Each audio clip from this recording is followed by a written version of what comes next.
Hey folks, Steve Torborg at the Oyster Bay Railroad Museum again. We're here in front of our own caboose number 50. It's an N-22 class caboose, cabin car, and it was built for the Long Island Railroad in the late 1950s, specifically as a cabin car. This car does not have a cupola, this car does not have bay windows, it doesn't have any of the traditional appearances of a caboose. It was simply a cabin car, a place for the conductor or the brakeman to ride, observe the train as necessary, do his paperwork, and if necessary to rest. That's all it was, simple cabin car.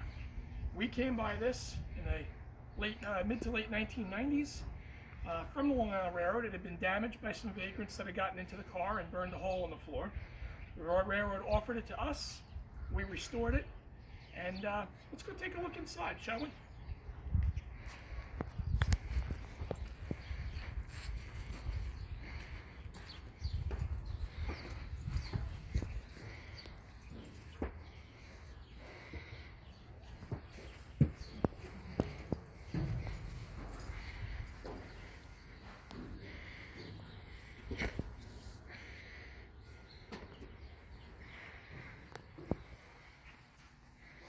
So here we are inside cabin car number 50. The railroad had a number of N-22 class cars like this. It also had some N-22As, which were very similar, N-22Bs, which were the bay window type. They had the side bay windows that bowed out. They were a little bit longer. So the point of the car, as I said, was it was just a place for the crew to ride. As such, they had seats, as you see on this end over here, where they could sit and look out the window and observe the train.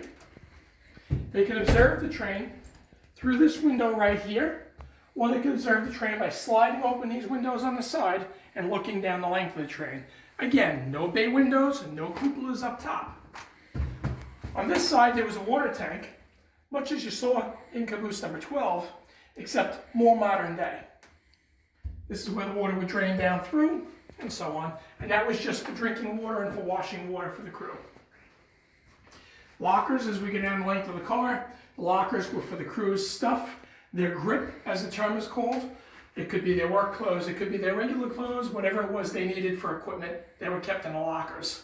On this side, we had the stove, which was used for heat. It could also be used for cooking.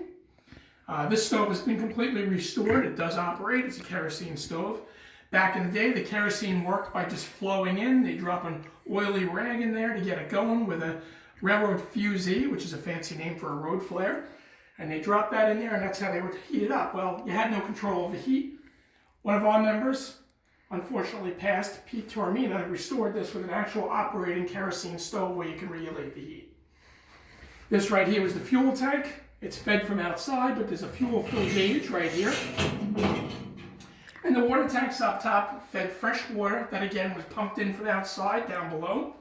When they wanted hot water, it would come down, circulate through the back of the stove, and then feed into this hot water tank right here. And then you had your sink here, where again you could wash your hands and do your dishes or whatever you had to do with clean, potable, hot and cold running water. This over here is a storage cabinet, which also doubled as a bunk. There was a mattress that would sit on top, and if the crew needed to rest, they would be able to lay down on top of that. And of course, sitting on top of it now is our display of lanterns. Behind me over here, this is also the other direction where the crew member could sit and observe the train out that window, or out that sliding window right there. This end also has a feature of a desk where the conductor or brakeman could write their paperwork up. And, of course, a brake valve where, God forbid, they couldn't get the engineer's attention quick enough, they could actually, quote, dump the air on the train, thereby applying the emergency brakes. And there's a gauge up there that will also tell what the brake pressure was on the train for operating. So, of course, the question that comes up all so often, the best part, for most people, never understand why, where do you go to the bathroom?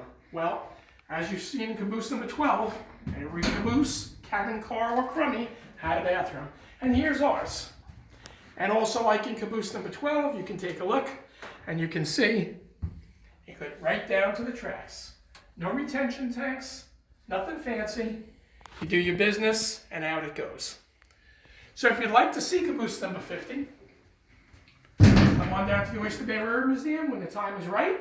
We're happy to have you. You come in, sit, walk, whatever you want. Thanks for coming.